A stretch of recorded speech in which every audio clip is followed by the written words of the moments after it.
অবিলম্বে আমরা বিচার দাবি করছি। সংগ্রামী সাথী ও বন্ধুগণ, বিগত 16 বছর বাংলাদেশের মানুষের উপর আধিপত্যবাদী ভিনদেশী এক সরকারের, ভিনদেশী রাষ্ট্রের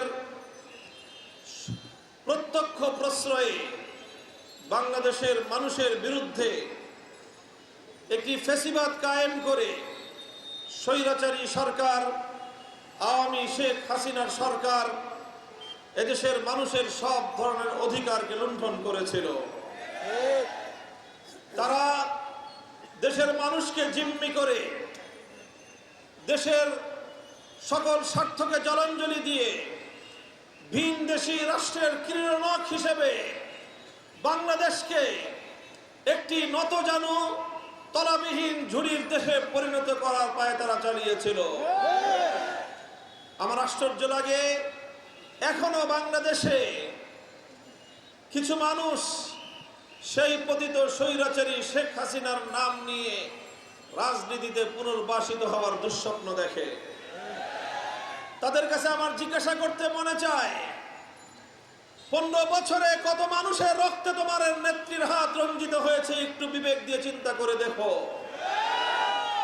কত মানুষকে খুন করে সে মনোরঞ্জন করেছে। শাপলা চত্বরে আমার ভাইকে কিভাবে পাখির মতো গুলি করে হত্যা করে সারা পৃথিবীর মিডিয়া দেখেছে। শাপলা চত্বরের মানুষগুলোকে, নবী প্রেমিক তৌহিদি জনতাকে কিভাবে হত্যা করা হয়েছে।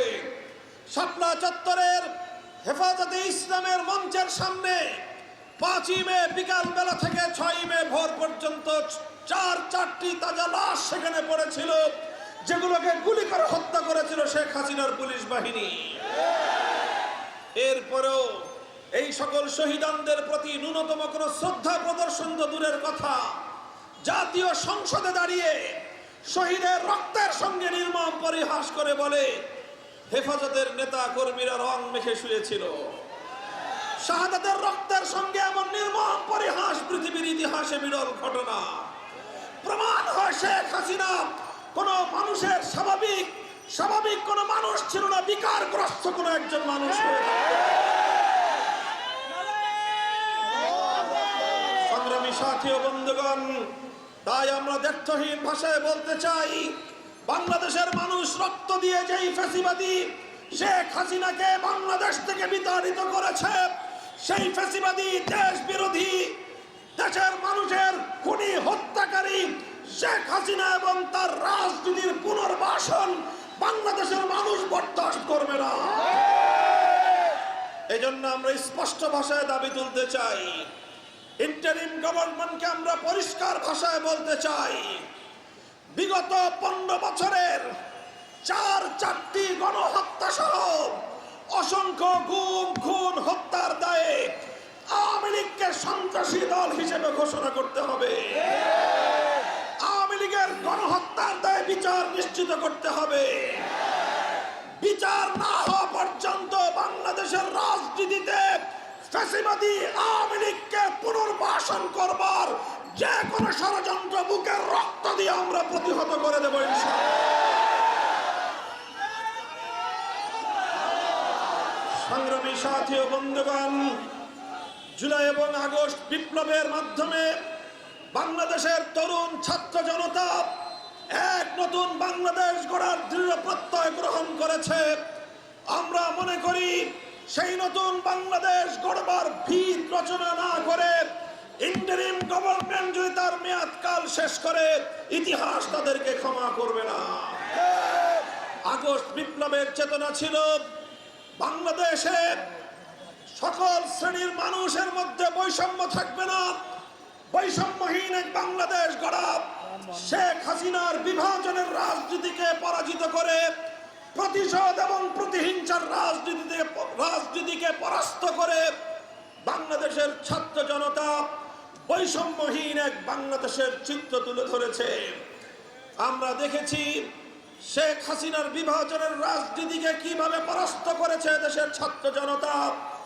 স্কুল থেকে আমার ছেলেরা, কলেজ থেকে আমাদের সন্তানেরা পাবলিক এবং প্রাইভেট ইউনিভার্সিটিগুলো থেকে আমাদের সন্তানেরা, কওমি মাদ্রাসা, আলিয়া মাদ্রাসা থেকে সকল ছাত্র জনতা বাদ ভাঙ্গা জোয়ারের মতো বাংলার প্রতিটি জনপদকে তারা জুলাই এবং আগস্টের বিপ্লবের সময় স্লোগানে স্লোগানে প্রকম্পিত করে তুলেছে।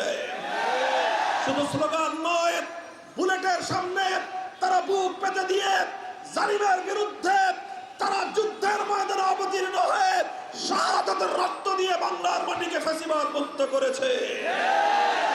আমরা দেখেছি জুলাই এবং আগস্টের সেই উত্তাল দিনগুলোতে একদিকে আমাদের ছাত্ররা মুহুর্মুহু স্লোগানের মাধ্যমে আকাশ বাতাস প্রকম্পিত করে তুলছে, আবার বুলেটের আঘাতের সামনে বুক চিতিয়ে দিয়ে আবু সাঈদদের মতো শাহাদাতের রক্ত দিয়ে বাংলার রাজপথকে রঞ্জিত করছে। যে রাজপথে তারা রক্ত দিয়ে রঞ্জিত করলো, আজানের সময় হওয়ার সঙ্গে সঙ্গে আমাদের ছাত্র জনতা সকল ভেদাভেদ ভুলে গিয়ে আল্লাহু আকবারের আজানের ধ্বনিতে বাংলার আকাশকে মুখরিত করে ইমামতের জায়নামাজে দাঁড়িয়ে রাজপথকে জায়নামাজ বানিয়ে সেজদায় লুটিয়ে পড়েছে। এটাই ছিল আগস্ট বিপ্লবের আইকন, এটাই ছিল আগস্ট বিপ্লবের বৈশিষ্ট্য। সুতরাং বাংলাদেশ থেকে আল্লাহু আকবারের আওয়াজকে এবং সকল শ্রেণী পেশার মানুষের অভিন্ন স্লোগান আল্লাহু আকবারের আওয়াজকে স্থিমিত করবার যে কোনো ষড়যন্ত্র আগস্ট বিপ্লবের চেতনার পরিপন্থী। তাই আমরা আগস্ট বিপ্লবের চূড়ান্ত বহিঃপ্রকাশ দেখতে পেয়েছি যখন 5ই আগস্ট অপরাহ্নে স্বৈরাচারী শেখ হাসিনা বাংলাদেশ থেকে পালিয়ে যাওয়ার সংবাদ এদেশের মানুষ শুনেছে। এদেশের মানুষ আনন্দে উদ্বেলিত হয়ে সর্বপ্রথম যেই কাজটি করেছে, টেকনাফ থেকে তেতুলিয়া পর্যন্ত মূর্তির ভাস্কর্যের নামে নির্মিত সকল মূর্তি ভেঙে গুড়িয়ে দিয়েছে।